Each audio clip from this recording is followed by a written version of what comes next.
சீரியல்களின் full எபிசோடுகளை Sun டிவியில் ஒளிபரப்பான உடனே எக்ஸ்க்ளூசிவாக சன் நெக்ஸ்டில் மட்டும் ஃப்ரீயா பாருங்கள்.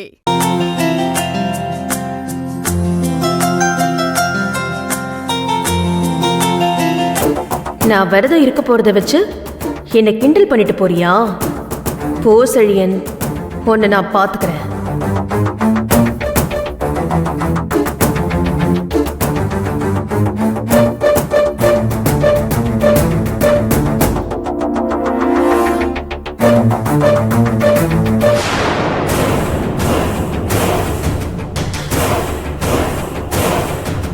ஜோசியர் சொன்ன மாதிரி தியா விளக்கு ஏத்தி தோஷ பரிகாரத்தை பண்ணிட்டானா அப்புறம் அவளுக்கும் செழியனுக்கும் நடக்கிற கல்யாணத்தை யாராலையும் தடுத்து நிறுத்த முடியாம போயிடும்.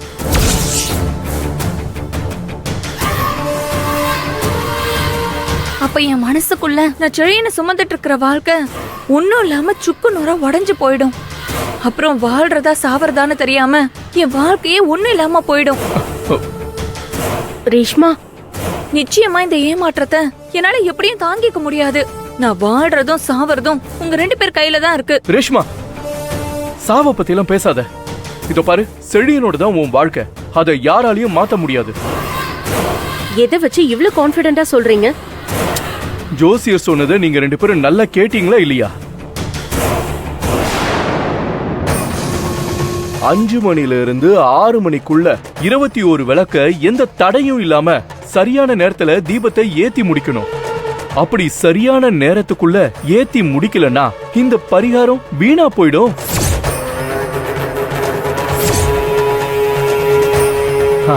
அது மட்டும் இல்ல, இந்த பரிகாரத்தை நல்லபடியா முடிக்கணும்னா முதல்ல பரிகாரத்தை ஆரம்பிக்கிற நாள்ல இருந்து அதை முடிக்கிற வரைக்கும் பச்சை தண்ணி கூட பல்லுல படாம விரதம் இருந்து இந்த வேண்டுதலை செய்யணும்.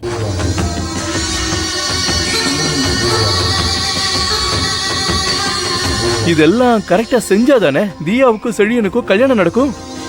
தியா பண்ற பரிகாரமே பலிக்காத அளவுக்கு பண்ணிட்டா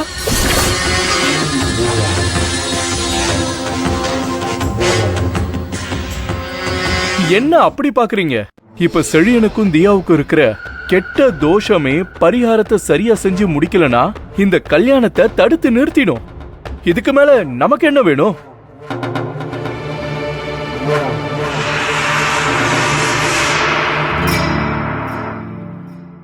டாடி, அந்த பரிகாரம் பலிக்காம போறதுக்கு நாம என்ன பண்ண போறோம்? இந்த விளக்கு பூஜையில முக்கியமான விஷயமே கடுமையான விரதம் இருக்கணுங்கிறது தான். தியாவோட பேச்சிலேயே நல்லா தெரியுது அவ இந்த விரதத்தெல்லாம் கடைபிடிக்க மாட்டான்னு. அவளால பசி தாங்க முடியாது. இன்னும் 2 மணி நேரம் போச்சுன்னா அவ பசி தாங்க முடியாம துடிக்க ஆரம்பிச்சிருவா. அந்த நேரத்தை நீங்க சரியா பயன்படுத்தி யாருக்கும் தெரியாம அவளை சந்திச்சு எதையாவது கொடுத்து அவளை சாப்பிட வச்சு அவளோட விரதத்தை முறிக்கணும்.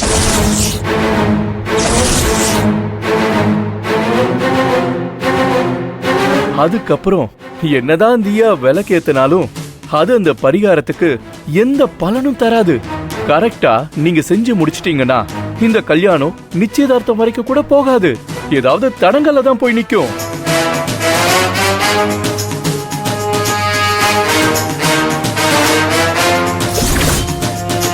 அவளோட விரதத்தை நான் கலைக்கிறேன். இதெல்லாம் ரொம்ப சிம்பிள் வேலை. என்கிட்ட சொல்லிட்டீங்கல்ல, நான் பாத்துக்கிறேன்.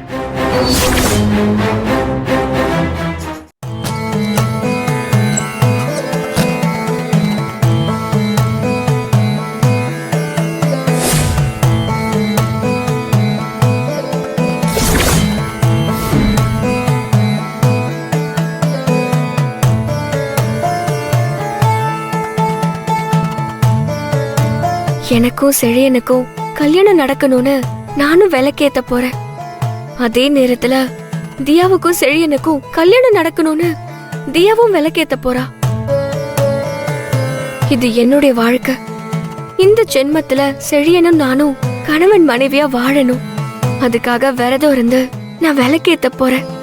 என் வேண்டுதலை ஏத்துக்கிட்டு என்ன வாழவே.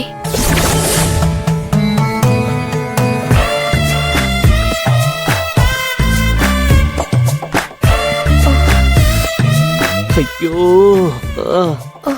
அட அட பாவீங்களா, இந்த விரதத்தை எல்லாம் யாரு கண்டுபிடிச்சா? பசியோடு இருந்ததா தெய்வத்துக்கு வேண்டுதல் செய்யணுமா? என்ன கொடுமைடா இதெல்லாம். தியா, ஆ, நம்ம முன்னோர்கள் வழிபாட்டெல்லாம் இப்படி நீ தப்பா பேசாத தியா. அவங்க எல்லாத்துக்கும் ஒரு காரணத்தோட தான் விரதத்தெல்லாம் கண்டுபிடிச்சிருப்பாங்க. டேய் மாமா, நானே பசி வெறியில இருக்கேன். என்ன கடுப்பேத்தி வெறுப்பேத்தி அடி வாங்கிடாத. இல்ல இல்ல இல்ல இல்ல, சரி சரி சரி, நீ கோவப்படாத. நீ எதுக்கு என்ன அடிச்சு உன்னோட எனர்ஜியை இன்னும் வேஸ்ட் பண்ணுவானே? என் நிலைமை புரியாம இப்படி பேசுறியே. ஏன் புரியல? உன்னை பார்த்தாலே தெரியுது தியா. காலையில 7 மணிக்கு ஜூஸ், 9 மணிக்கு 7 வகையான சட்னியோட டிஃபனு, 10 மணிக்கு ஃப்ரெஷ்ஷான இளநீர், ஆ, 12 மணிக்கு ஆப்பிள் ஜூஸ், 1 to 2க்குள்ள பல வகையான சைடிஷோட ஃபுல் மீல்ஸ், ம், 4 மணிக்கு மாதுளை ஜூஸ், பா, 6 மணிக்கு ஃபில்டர் காஃபி, ஆ, 8 மணிக்கு டின்னரை சாப்பிட்டுட்டு 10 மணிக்கு தூங்கறதுக்கு முன்னால 1 டம்ளர் சூடான பசும்பால். ஆ, இத்தனையும் சாப்பிடுற உன்ன ஆ. சாப்பிட வேணாம்னு விரதம் இருக்க சொன்னா எப்படி இருக்க முடியும் சொல்லு? உனக்கு என் நிலைமை புரியுது. ஆனா என் மம்மிக்கும் இந்த வீட்ல இருக்கிறவங்களுக்கும் என் நிலைமை சுத்தமா புரியலையே. விரதங்கிற பேர்ல என்ன நல்லா சிக்க வச்சுட்டாங்க. எப்படி பசியோடு இருக்கிறதுனே தெரியலையே. தியா, உன்னை பார்க்க வச்சுக்கிட்டு எதுவுமே சாப்பிட முடியாதுன்னு தான் அத்தை ஆதிசங்கரி மேடம் ரூம்குள்ள போயிட்டாங்க. இப்போ உன்கிட்ட நான் மாட்டிக்கிட்டு எதுவும் சாப்பிட முடியாம இருக்கிறேன். ச்ச, ச்ச, ச்ச, ச்ச. அது சரி, நீ செழியனுக்காக பட்டினி இருக்கிற, நான் யாருக்காக இருக்கிறேன்? இது எப்படி தெரியுமா இருக்கு?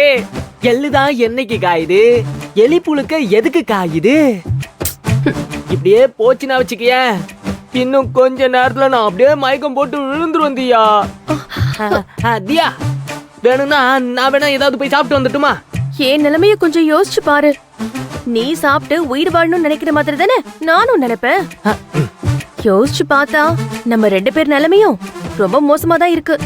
அதானே. அதனால இந்த விரதம் அது இது இதெல்லாம் நமக்கு சுத்தமா செட் ஆகாது. நீ இப்ப என்ன பண்ற? நேரா கிச்சனுக்கு போற.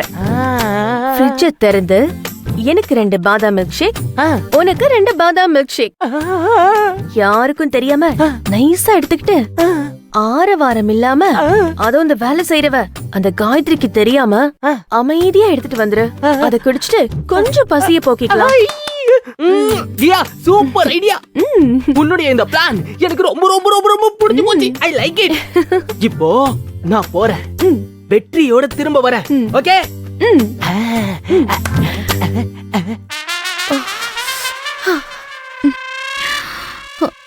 அப்பா,